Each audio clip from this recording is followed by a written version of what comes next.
anytime during your relationship, that's acceptable to be bullied in a conversation, bro. Um, First off, I want to say I cannot stand a conversation bully. I was a conversation bully. I was a conversation bully not because I wanted to bully the conversation, only because I couldn't keep my train of thought. I had so much stuff coming through my head that I wanted to say, so I had to say it right then. And I had to learn. I still sometimes I still do that. That's something that I'm trying to work on. But I used to be like that, and I would shut my wife down. Like she would stop talking and just be looking at me like, ugh. And that's the worst thing you can do to me. When I'm pouring my heart out to you, you ignore my feelings or not saying nothing or not replying back. That's the worst shit that you can do. So, but conversation bullying is to me, it's a lack of respect. It's a lack of respect, bro. If I don't respect you enough to hear you out, I keep cutting you off. You like, shout, you don't even respect what I'm trying to say to you. So how can we get to a compromise or get to a resolution on the problem if you just gonna give me your opinion and your opinion is the only thing that matters? Because you just every time I try to express, you cut me off. And no, yeah, I don't that no, you don't respect me. You don't respect me enough to even hear me. So conversation bullying, man, that's a no go to me. And yes, women tend to be more of the conversation bullies because they speak from a more of an emotional standpoint. Right. So, um, is it acceptable at any time in your relationship? It's depending on a man knowing when to fight his battles and when to fold. If it's that important to you, if you see she passionate. I used to be like that, but that was when in my people pleasing era. I would just be like, okay, you win. I'm sorry. I apologize. Not meaning that I really was sorry. I felt like I was right. Yeah, but I knew when to hold them and when to fold them. And then when later in my life I incorporated the 24-hour rule. I don't speak about a big issue until I had 24 hours to sit on it to get some of the raw emotion out, so you can conversate a little better. So Right. Yeah, I tend to look at conversation bullies somewhat as a dictator or a narcissist.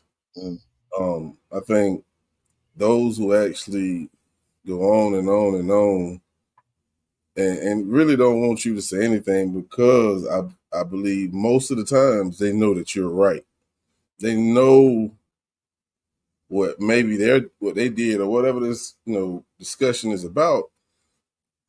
They know they're wrong, and I feel like the only way they're going to, I guess, somewhat take a small W is to avoid you speaking. And just like you said earlier, it's like when you was in that people pleasing mode, you was like, okay, you're right, okay, I'm sorry, but it never fixed an issue.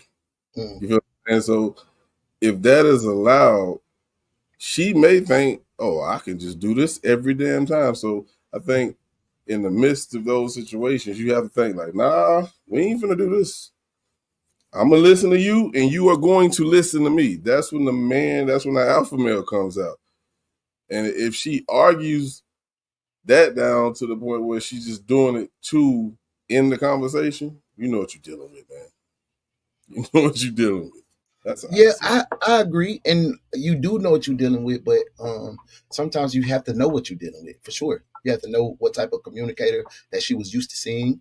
You have to know what type of communication she was used to being in the previous relationships. What flew, what was safe for her, and that's why it's important to know who you're dealing with. You got to know your partner, because my mama ain't let a motherfucker get a word out, and if you said something, she gonna bust your ass on mama, straight like that. Ask my step boss, Connie Abisham. Right guard can. My Jenny did not play with West. Stop. Come on. It was that's why when I tell y'all my mama made me a great man, a great person, but she made me an emotional man. Cause that's the reaction. But you have to know what your partner, how she came up, how she learned how to communicate. And you got to be willing to be a leader. In those points, when I say the uncomfortable conversations are always the conversations that bring you closer together. Instead of goddamn shutting down, you got to find a way. Hey, am I over talking you? how can I communicate better? I told you I went through years, 2 years, just texting. I had to text conversations. And I hear a lot of people on the internet, but if you gotta text me, these books and whoop, whoop, whoop, whoop, whoop. I find that disrespectful. If I take the time to text you just so we can keep a respectful tone amongst each other, and you don't take the time to read it in my paragraphs too long, and you send me back a okay, that's that's Mm, it's the same thing. It's the same mm. thing. So That bothers me. yeah, Shit. me too, bro. Me too. Because for a man to text you a paragraph of how he felt, it takes a lot. It takes a lot for us to do that because you got it in writing, and you can hold this. You can leverage me in any way with this in writing. Right. See, nigga, I got the screenshot your bitch ass said you would die with that. Like, see, you know what I'm saying?